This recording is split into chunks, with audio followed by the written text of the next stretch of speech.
அனைவருக்கும் வணக்கம். நான் உங்கள் 5ஆம் தலைமுறை ஜோதிடர் ராம்குமார் ராஜேந்திரன்.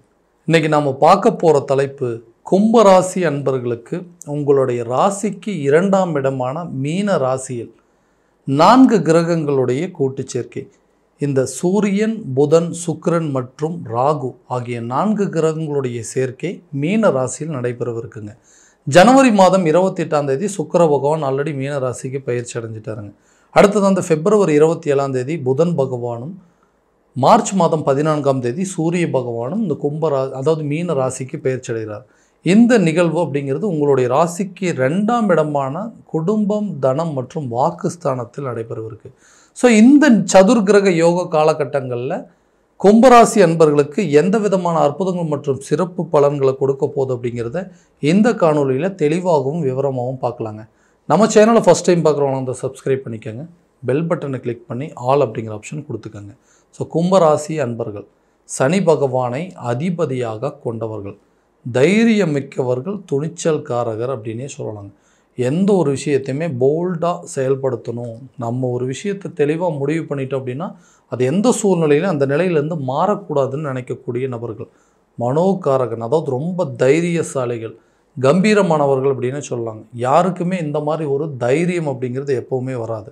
ஏன்னா ஒரு விஷயத்தை நம்ம நினைக்கிறது மட்டும்தான் கரெக்டு, நம்ம நினைக்கிறத கட்டாயம் ஏதாவது ஒரு விதத்தில் செஞ்சாகணும், நம்மளை சுற்றி இருக்கிறவங்க எல்லாத்தையுமே மகிழ்ச்சியாக வச்சுக்கணும். ஆனால் நம்மளால் யாருக்கு எந்த ஒரு தெரிஞ்சோ தெரியாமலோ எந்த ஒரு தவறும் மற்றவங்களுக்கு நடந்துடக்கூடாது அப்படின்னு சொல்லி பார்த்து செய்யக்கூடியவர்கள், இலகிய மனம் கொண்டவர்கள். அதே போல் தன்னை சுற்றி இருக்கிறவங்க எல்லாருமே நல்லா இருக்கணும்னு நினைக்கக்கூடியவர்கள்.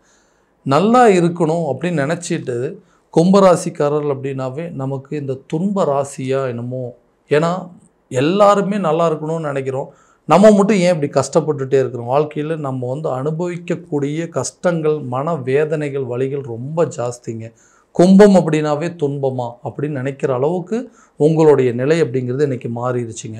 ஏன்னா இந்த ராசி அமைப்புகள், குடும்ப அமைப்பு அப்படிங்கிறது எதுவுமே நான் நினச்ச மாதிரி ஒரு அமைப்பு அப்படிங்கிறது இல்லவே இல்லைங்க. வாழ முடியாத ஒரு சூழ்நிலைகள், எல்லா விதத்திலும் ஒரு மனுஷனுக்கு ஏதாவது ஒரு விதத்தில் பிரச்சனைகள் அப்படிங்கிறது வரலாங்க. எல்லா விதத்துலேயும் பிரச்சனைகள். இதனால் என்னென்னா இதை நினச்சி மன உளைச்சலுக்கு ஆளாயிங்க. இதனால் சரியாக தூக்கம் இல்லாமல் தேவையில்லாத ஒரு ஸ்ட்ரெஸ், ஒரு டிப்ரெஷன் அப்படிங்கிற அளவுக்கு சில சூழ்நிலைகள் வந்துருச்சு.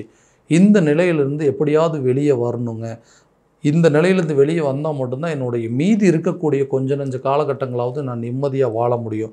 ஏன்னா கணவன், மனைவி, பெத்த பிள்ளைங்க எல்லாத்தையுமே புரிஞ்சிக்க முடியாத ஒரு சூழ்நிலை. யாருமே இன்றைக்கி நம்ம பக்கத்துலேயே இல்லாத ஒரு நிலைக்கு தள்ளப்பட்டுட்டோம். எல்லாம் இருந்து இன்றைக்கி யாருமே இல்லை. ஏன்னா அந்த அளவுக்கு நம்மளுடைய சூழ்நிலைகள், நம்ம செய்த தவறுகளா அல்லது நம்ம கிரக சூழ்நிலைகளா, நம்மளுடைய ராசி அமைப்பா அப்படின்னு சொல்லிட்டு எல்லாத்தையுமே யோசிக்கிற மாதிரி ஆச்சு. என்ன மாதிரி இன்றைக்கி உங்களோட வாழ்க்கையில் இழந்த இழப்புகள் அப்படிங்கிறது ரொம்ப ஏராளங்க. எல்லாத்தையும் இறந்துட்டு இன்றைக்கி தனியாக நிற்கக்கூடிய அளவுக்கு சில சூழ்நிலைகள், உதவி செய்கிற அளவுக்கு இன்றைக்கி யாருமே இல்லை அப்படின்னாலும் உங்களுக்கு ஏதாவது உதவி வேணுமான்னு கேட்குறதுக்கு கூட நாதி இல்லாத அளவுக்கு சில நிலைகள் அப்படிங்கிறது. நம்ம ஆசைப்பட்ட வாழ்க்கை அப்படிங்கிறது தான் கரெக்டான விதத்தில் அமையலைங்க. அட்லீஸ்ட் நமக்கு அமைஞ்ச வாழ்க்கையோடு நம்ம ஆசைப்பட்ட மாதிரி மாற்றிக்கலான்னு நிறைய முயற்சிகள் பண்ணி பார்த்துட்டேன்.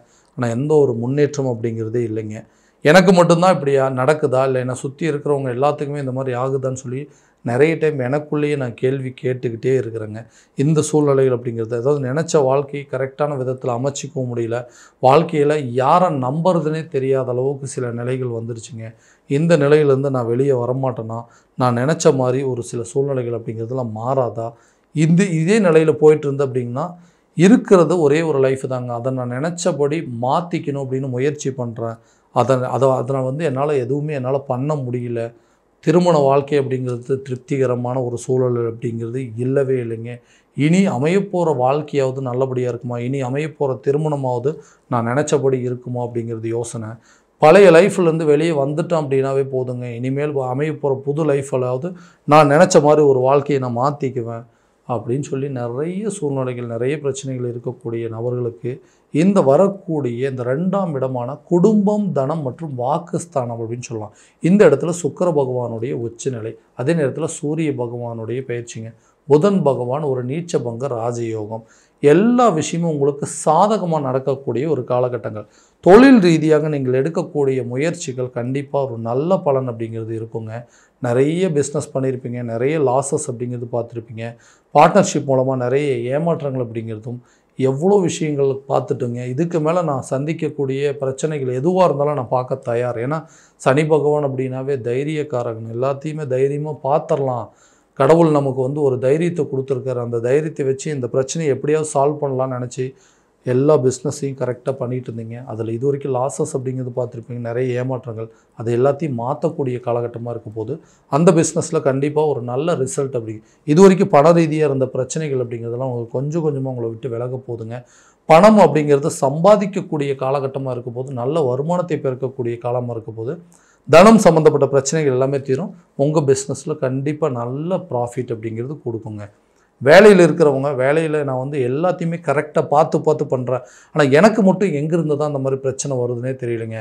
என்னுடைய வேலையை மட்டும்தாங்க நான் கரெக்டாக பண்ணுறேன், ஆனால் மற்றவங்கெல்லாம் வந்து என்னை ஏதாவது ஒரு விதத்தில் குறை சொல்கிறதோ, என்னை ஏதாவது ஒரு விதத்தில் மாட்டி விடணும். சக ஊழியர்கள், அதாவது என்னுடைய உயர் அதிகாரிகள் கூட எல்லா நேரத்துலையும் எங்களுக்கு ஏதாவது ஒரு விதத்தில் ட்ரபிள் கொடுத்துட்டே இருக்காங்க. என்னை இந்த வேலையை விட்டு தூக்குனா போதும், என்னை இந்த வேலையை விட்டு மாற்றணும், எனக்கு ஏதாவது அவப்பேரை ஏற்படுத்தணும்னு சொல்லி நிறைய முயற்சி பண்ணுறாங்க. அந்த விஷயங்கள் எல்லாமே மாறுங்க. எல்லாத்தையுமே தைரியத்தோடு ஹேண்டில் பண்ணக்கூடிய காலகட்டம். என்னோடய வேலையை நான் கரெக்டாக தான் பார்க்குறேன், உங்களுக்காகலாம் நான் வேலை பார்க்க முடியாது. எனக்கு கொடுத்த வேலையை நான் கரெக்டாக செஞ்சு முடிச்சிடுவேன். நீங்கள் தப்புன்னு சொல்கிறது, நீங்கள் வந்து சரின்னு சொல்கிறதுக்காகலாம் என்னோடய வேலையை நான் மாற்றிக்கவே மாட்டேன் அப்படின்னு சொல்லி தைரியத்தோடு சில விஷயத்தை ஹேண்டில் பண்ணுவீங்க. உங்களுடைய மேலதிகாரிகளுடைய சப்போர்ட் அப்படிங்கிறது கண்டிப்பாக கிடைக்குங்க. இது வரைக்கும் உங்களுக்கு இடையூறுகளாக இருந்த சக ஊழியர்களோட பிரச்சனைகள் அப்படிங்கிறதெல்லாம் கொஞ்சம் கொஞ்சமாக விலகுங்க. உங்கள் வேலையில் உங்களுடைய ஆதிக்கத்தை செலுத்தக்கூடிய காலகட்டமாக இருக்க போது புதிய வேலைக்கு உண்டான சில முயற்சிகள் அப்படிங்கிறது கண்டிப்பாக கை கொடுக்குங்க. வேலை தேடுறவங்களுக்கு இது ஒரு நல்ல ஆப்பர்ச்சுனிட்டியாக இருக்கும். புதிய வேலை வாய்ப்புகள் அப்படிங்கிறது உங்களுக்கு கிடைக்குங்க. கட்டாயமாக, அதாவது அரசு சம்மந்தப்பட்ட துறைகளுக்கு வந்து எக்ஸாம்ஸ் எழுதிட்டு இருக்கிறவங்க, கவர்மெண்ட் ஜாபுக்கு ட்ரை பண்ணுறவங்களுக்கு கூட இந்த காலகட்டங்களில் நல்ல ஒரு ரிசல்ட் அப்படிங்கிறது கண்டிப்பாக இருக்குங்க. சேலரி இன்க்ரிமெண்ட் அப்படிங்கிறது இருக்கும். பதவி உயர்வுகள், வெளிநாடு சம்மந்தப்பட்ட யோகங்கள், அதாவது ஒரு கண்ட்ரிலேருந்து இன்னொரு கண்ட்ரிக்கு போய் வேலை செய்கிறதுக்கான ஆப்பர்ச்சுனிட்டி எல்லாமே கண்டிப்பாக இருக்க போதுங்க. ஸோ திருமணம் சம்மந்தப்பட்ட விஷயங்கள், திருமணம் சம்மந்தப்பட்ட யோகங்கள் அப்படிங்கிறது, திருமணம் அப்படிங்கிறது ஒன்று மட்டும் நடந்துருச்சு அப்படின்னா என் வாழ்க்கையில் இதை விட ஒரு பாக்கியம் வேறு எதுவுமே இல்லை. ஏன்னா கஷ்டப்பட்டு சம்பாரிச்சிங்க, இன்றைக்கி வீடு வாசல், ஒரு வண்டி வாகனங்கள், ஒரு இடம், எல்லா அமைப்புமே நான் உருவாக்கிட்டேன். ஆனால் எனக்கு இந்த திருமணத்தால் நிறைய பிரச்சனைகள். ஏன்னா எல்லாமே இருக்குப்பா, உனக்கு ஒரு கல்யாணம் பண்ணி வச்சுட்டா எல்லா பிரச்சனையும் தீர்ந்துருன்னு சொல்லிட்டு பெற்றவங்களுடைய மன வேதனைகள், கூட பிறந்தவங்களுக்கு நம்ம கூட பிறந்த சகோதரன் சகோதரிக்கு ஒரு கரெக்டான மேரேஜ் நடந்தது அப்படின்னா கண்டிப்பாக நல்லாயிருக்குமே, போகாத கோயிலில் வேண்டாத கடவுளில் எல்லாமே எங்களுக்கு வந்து பலனே கொடுக்கலைங்க அப்படின்னு சொன்னிங்கன்னா, குடும்பத்தில் கூடிய சீக்கிரத்தில் புதிய நபர்களுடைய சேர்க்கை, அதாவது குடும்பத்துக்கு ஒரு புது நபர்கள், அதாவது திருமணம் சம்மந்தப்பட்ட யோகம் அப்படிங்கிறது கண்டிப்பாக கை கொடுங்க. ரொம்ப நாளாக திருமணம் தடையாக இருக்கிறவங்களுக்கு கட்டாயமாக திருமணம் சம்மந்தப்பட்ட பாக்கியம் அப்படிங்கிறது நிச்சயமாக இருக்கும். திருமண தோஷம் நீங்குங்க. குடும்பத்தில் கூடிய சீக்கிரத்தில் ஒரு சுப நிகழ்ச்சி நடக்கிறதுக்கான வாய்ப்புகள் அப்படிங்கிறது கட்டாயமாக இருக்கும். ஸோ அடுத்ததாக இந்த 2வது திருமணத்திற்காக வெயிட் பண்ணிகிட்ருக்கு. ஆல்ரெடி ஒரு மேரேஜ் வந்து எனக்கு ஃபஸ்ட்டு அமைஞ்ச வாழ்க்கை அப்படிங்கிறது சரியாக இல்லைங்க, அது தேவையில்லாத பிரச்சனையில் டிவோர்ஸ் வரைக்கும் கொண்டு போயிடுச்சு. ஏன்னா திருமண வாழ்க்கை அப்படிங்கிறது ஒருத்தருக்கு வந்து சரியான விதத்தில் அமையலாம். அவங்க வாழ்க்கையில் எவ்வளோ சம்பாதிச்சாலும் எவ்வளோ கஷ்டப்பட்டாலும் எல்லாமே இருந்தும் எதுவும் இல்லாத ஒரு நிலை தான். ஏன்னா தனிமைப்படுத்தப்பட்டுருவாங்க, அந்த மாதிரி ஒரு சூழல். ஏன்னா ஃபஸ்ட் லைஃப் எனக்கு வந்து நல்லா பெட்டராக அமையலைங்க, ஸோ இதுக்கு மேலே நான் எதிர்பார்க்கக்கூடிய வாழ்க்கை நான் நினச்ச மாதிரி ஒரு வாழ்க்கை அமையணும்னு கேட்டிங்கன்னா கட்டாயம் அமையும். ஏன்னா இந்த 2ஆம் இடத்துல குடும்பஸ்தானத்தில் சுக்கிர பகவானோட உச்சநிலை. இந்த நிகழ்வு சுமார் மே 30ஆம் தேதி வரைக்கும் நடைபெற இருக்குங்க.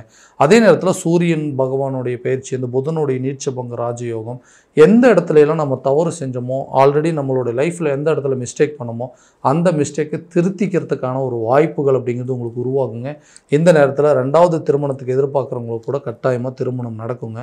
இந்த ஒரு லைஃப்லேருந்து வெளியே வந்துட்டால் போதுங்க, எனக்கு இந்த பிரச்சனை தீர்ந்துச்சுன்னா போதுங்க, இதுக்கு மேலே நான் நினச்ச வாழ்க்கையை நானே ஏற்படுத்திக்குவேன், இதுலேருந்து என்னால் வெளியே வர முடியலன்னு யோசிக்கிறவங்களுக்கு கூட இந்த வம்பு வழக்கு பிரச்சனைகள், கோர்ட்டு கேஸு பிரச்சனைகள்லாம் உங்களுக்கு சாதகமாக நடக்கக்கூடிய ஒரு காலகட்டம். 2வது இடத்துல ராகு பகவான் இருக்கிறாருங்க. அதே நேரத்தில் இந்த இடத்துல இந்த சூரியன் மற்றும் சுக்கிரன் 2 கிரகங்கள் இணையும் போது வம்பு வழக்கு பிரச்சனை, கோர்ட்டு கேஸு, டிவோர்ஸ் சம்மந்தப்பட்ட பிரச்சனைகள் கூட உங்களுக்கு கண்டிப்பாக தீருங்க. இது ஒரு நல்ல யோகத்தை கொடுக்கக்கூடியதுங்க. அடுத்ததாக இந்த கணவன் மனைவிக்குள்ளே இருக்கக்கூடிய அண்டர்ஸ்டாண்டிங் அப்படிங்கிறது, எதுக்கு எடுத்தாலும் சண்டை போட்டுகிட்டே இருக்கும். சரியாக வந்து எங்களால் உட்காந்து பேசக்கூட முடியலைங்க, நல்லா தாங்க போயிட்டு இருந்தது, நம்ம வந்து அவங்களுக்காக மாற்றிக்கணும்னு நிறைய விஷயத்த முயற்சி பண்ணேன், அவங்க வந்து அந்த முயற்சிகள் வந்து எந்த விதத்துலையும் பெரிய மாற்றமாகவே எடுத்துக்கல. இதனால் நாங்கள் 2 பேரும் சேர்ந்து வாழ முடியல. ஹஸ்பண்ட் ஒய்ஃப்குள்ள ஒரு நல்ல அண்டர்ஸ்டாண்டிங் இல்லைங்க. நாங்கள் 2 பேரும் சரியாக உட்காந்து பேசி ரொம்ப காலமாச்சு. எங்கள் பிரச்சனையை எப்போ தான் தீரும் அப்படின்னு கேட்டிங்கன்னா, கண்டிப்பாக அந்த குடும்பம் சம்மந்தப்பட்ட குடும்பம், தனம் மற்றும் வாக்கு சம்மந்தப்பட்ட சில விஷயங்கள் எதுக்காக வந்து ஒரு கமிட்மெண்ட் கொடுத்துருப்பீங்க, அவங்களுக்கு இதை நான் செஞ்சு கொடுக்குறேன்னு, அந்த விஷயங்கள் அப்படிங்கிறது செய்யாமல் போயிருப்பீங்க. அதே போல் லவ் பண்ணிகிட்டு இருக்கிறவங்கக்கிட்ட கூட நிறைய பிரச்சனைகள் வந்திருக்கும். எதுக்கு எடுத்தாலும் மிஸ் அண்டர்ஸ்டாண்டிங்கு, நம்ம சொல்கிறத அவங்க புரிஞ்சிக்கல, அவங்க சொல்கிறத நம்ம புரிஞ்சிக்கல அப்படிங்கிறத ஒரு பெரிய பிரச்சனையாக இருக்குங்க. இந்த குடும்பஸ்தானத்தில் சுக்கிர பகவானோட உச்சநிலை அடையும் பொழுது கண்டிப்பாக அந்த காதல் சம்மந்தப்பட்ட பிரச்சனைகள் அப்படிங்கிறது தீருங்க. காதல் அதாவது லவ் பண்ணிகிட்டு இருக்கிறவங்க கூட மேரேஜ் வரைக்கும் கொண்டு போகிறதுக்கான வாய்ப்பு, காதலை வந்து திருமண பந்தத்தில் முடிக்கிறதுக்கான சூழல் அப்படிங்கிறது கண்டிப்பாக ஏற்படுங்க. கணவன் மனைவிக்கிடையே நல்ல ஒற்றுமை ஏற்படும். இது வரைக்கும் இருந்த பிரச்சனைகள் அப்படிங்கிறது தீருங்க. புதிய வண்டி வாகனங்கள், நகை சேர்ப்பதற்கான வாய்ப்புகள், புதிய வீடு கட்டுறதுக்கான முயற்சிகள் எல்லாமே கண்டிப்பாக நல்ல ஒரு பலன் அப்படிங்கிறது கொடுக்குங்க. உடல் ஆரோக்கியத்தில் கட்டாயம் கவனம் செலுத்த வேண்டிய காலகட்டமாக இருக்குது. பார்த்தீங்கன்னா 2ஆம் இடத்துல ராகு பகவான் இருக்கிறதுனால ஆரோக்கியத்தில் சின்ன சின்ன பிரச்சனைகள் அப்படிங்கிறது வருங்க. ஆரோக்கியத்தில் கட்டாயமாக கவனம் செலுத்தணும். மருத்துவம் ரீதியாக சில முயற்சிகள் கண்டிப்பாக நல்ல பலன் அப்படிங்கிறது கொடுக்குங்க. ஏதாவது இஷ்யூ இருக்குது அப்படின்னா இம்மிடியட்டாக போயிட்டு ஹாஸ்பிட்டலில் பார்க்குறதோ அதுக்குண்டான ட்ரீட்மெண்ட் எடுக்கிறது அப்படிங்கிறது கண்டிப்பாக எடுக்கணுங்க. ஸ்கின் சம்மந்தப்பட்ட பிரச்சனைகள் அல்லது எலும்பு சம்மந்தப்பட்ட பாதிப்புகள் அப்படிங்கிறது, கண் சம்மந்தப்பட்ட கோளாறுகள் அப்படிங்கிற எல்லா விஷயமே, ஏன்னா குடும்பத்தில் யாராவது ஒருத்தருக்கு ஹெல்த் சம்மந்தப்பட்ட பாதிப்புகள் கொடுத்துட்டே இருக்குங்க. அந்த விஷயங்கள் எதுவாக இருந்தாலும் இம்மிடியட்டாக நீங்கள் போய் ட்ரீட்மெண்ட் எடுக்கிறது. எலும்பு சம்மந்தப்பட்டது, முதுகு சம்மந்தப்பட்ட சில பிரச்சனைகள் அப்படிங்கிறதோ, நரம்பு மண்டலங்களை பாதிக்கக்கூடிய அளவுக்கு சில பாதிப்புகள் இது வரைக்கும் இருந்துகிட்டு இருந்திருப்பீங்க. அதுக்குண்டான ட்ரீட்மெண்ட் இந்த டைமில் உங்களுக்கு நல்ல ரிசல்ட் அப்படிங்கிறது கண்டிப்பாக கொடுக்குங்க. எஜுகேஷன் சம்மந்தப்பட்ட விஷயங்களில் நீங்கள் எதிர்பார்த்தபடி நல்ல ஒரு ரிசல்ட் அப்படிங்கிறது. ஏன்னா ராகு பகவானால் இது வரைக்கும் வந்து ஞாபக மறதியும் கல்வியில் சில தடைகள் அப்படிங்கிறதெல்லாம் கொடுத்துருக்குங்க. ஸோ ராகுவோட சுக்கிரன் சேரும்போது உங்களுடைய படிப்பு கூட ஆடம்பரமாக இருக்கும். நிறைய எஜுகேஷன் சம்மந்தப்பட்ட விஷயங்கள் ஸ்பெண்ட் பண்ண வேண்டியதாக இருக்குங்க. கல்வி சம்மந்தப்பட்ட ஃபீஸ் கட்டுறதோ இந்த மாதிரி சுப செலவுகள் அப்படிங்கிறது உங்களுக்கு கட்டாயமாக ஏற்படுங்க. ஸோ இந்த விஷயங்கள்லாம் கரெக்டான விதத்தில் பார்த்து கரெக்டாக மேனேஜ் பண்ணிட்டீங்க அப்படின்னா கொடுத்த வாக்குறுதியை கட்டாயமாக காப்பாற்றுவீங்க. கடனை வந்து அடைக்கிறேன் அப்படின்னு சொன்னவங்க கூட கரெக்டான டைமில் இது வரைக்கும் அடைக்காமல் அது மூலமாக கெட்ட பேர் அப்படிங்கிறது வாங்கியிருப்பீங்க. இப்போ இந்த வரக்கூடிய காலகட்டங்களில் அதாவது கடன் சம்மந்தப்பட்ட பிரச்சனைகள் அப்படிங்கிறது தீருங்க. சொன்ன நேரத்தில் சொன்ன வாக்குறுதியை கட்டாயம் காப்பாற்றி அந்த கடனை அடைக்கிறதுக்கான எல்லா முயற்சியும் உங்களுக்கு நல்ல ஒரு வெற்றி பலன் அப்படிங்கிறது கொடுக்குங்க. ஸோ இது வரைக்கும் நம்ம பார்த்ததெல்லாம் கோச்சார ரீதியான பலன்கள் மட்டும்தாங்க. இந்த பலன்கள் அனைத்தும் உங்களுக்கு நடக்குமா அப்படின்னா உங்களுடைய சுய ஜாதகத்தை முறையான விதத்தில் தெரிஞ்சுக்கிட்டீங்க, அதுக்கு உண்டானபடி முயற்சி எடுத்திங்கன்னா இன்னும் நல்ல விதமான வெற்றிகள் அப்படிங்கிறது உங்களுக்கு கட்டாயம் கிடைக்குங்க. ஸோ உங்கள் ஜாதகத்தை எங்கிட்ட பார்க்கணும் அப்படின்னு விருப்பப்பட்டீங்கன்னா கீழே தெரிகிற நம்பருக்கு காண்டாக்ட் பண்ணி அப்பாயின்மெண்ட் ஃபிக்ஸ் பண்ணிக்கோங்க. அப்படி இல்லையா உங்களோட ஜாதகத்தை வாட்ஸ்அப் மூலமாக அனுப்பிச்சி வைங்க. டைம், டேட் ஆஃப் பர்த் இருந்தால் கூட அனுப்பிச்சி வைங்க. கரெக்டான விதத்தில் தெளிவான முறையில் கணிச்சு துல்லியமான பலன்கள் அப்படிங்கிறது உங்களுக்கு தெரியப்படுத்தப்படும். மீண்டும் அடுத்த காணொலியில் உங்களை சந்திக்கும் வரை உங்களிடமிருந்து விடைபெறுவது உங்கள் ராம்குமார் ராஜேந்திரன். நன்றி.